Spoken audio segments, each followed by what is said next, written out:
Cicero, de Oratore, Book 1, translated by J.S. Watson.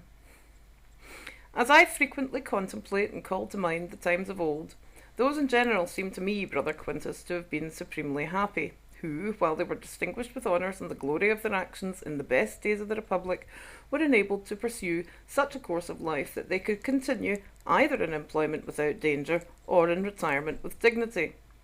To myself also there was a time when I thought that a season for relaxation, and for turning my thoughts again to the noble studies once pursued by both of us, would be fairly allowable, and be conceded by almost everyone, if the infinite labour of forensic business and the occupations of ambition should be brought to a stand, either by the completion of my course of honours, or by the decline of age.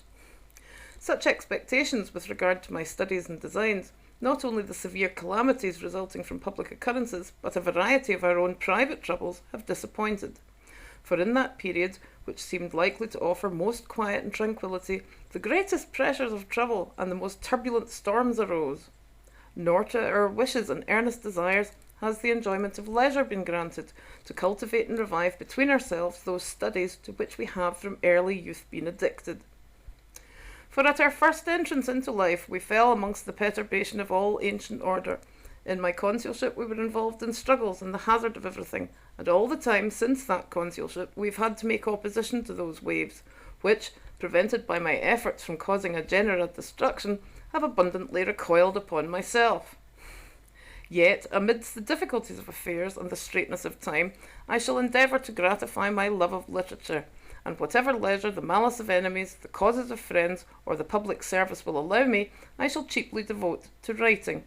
As to you, brother, I shall not fail to obey your exhortations and entreaties, for no person can have more influence with me than you have, both by authority and affection.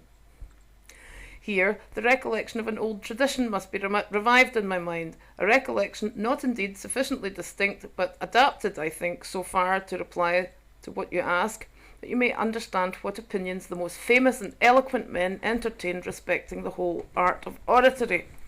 For you wish, as you have often said to me, since what went abroad rough and incomplete from our own notebooks when we were boys or young men is scarcely worthy of my present standing in life, and that experience which I have gained from so many and such important causes as I have pleaded, that something more polished and complete should be offered by me on the same subject. And you are at times inclined to dissent from me in our disputations on this matter, inasmuch as I consider eloquence to be the offspring of the accomplishments of the most learned men. But you think it must be regarded as independent of elegant learning, and attributable to a peculiar kind of talent and practice. Often, indeed, as I review in thought the greatest of mankind, and those endowed with the highest abilities, it has appeared to me worthy of inquiry what was the cause that a greater number of persons have been admirable in every other pursuit than in speaking.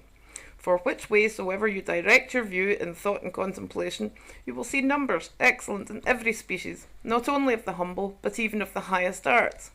Who, indeed, is there that, if he would measure the qualifications of illustrious men, either by usefulness or magnitude of their actions, would not prefer a general to an orator?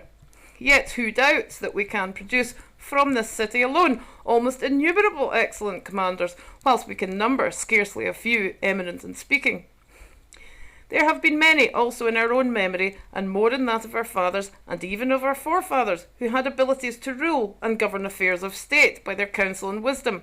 while for a long period no tolerable orators were found, or scarcely one in every age. But lest any one should think that the art of speaking may more justly be compared with other pursuits,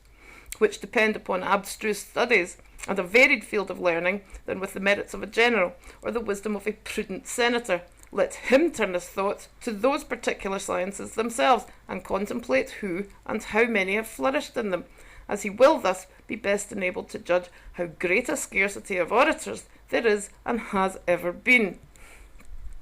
It does not escape your observation that what the Greeks call philosophy is esteemed by the most learned men, the originator, as it were, and parent of all the arts which merit praise. Philosophy, I say, in which it is difficult to enumerate how many distinguished men there have been, and of how great knowledge, variety, and comprehensiveness in their studies, men who have not confined their labours to one province separately, but have embraced whatever they could master, either by scientific investigations or by processes of reasoning.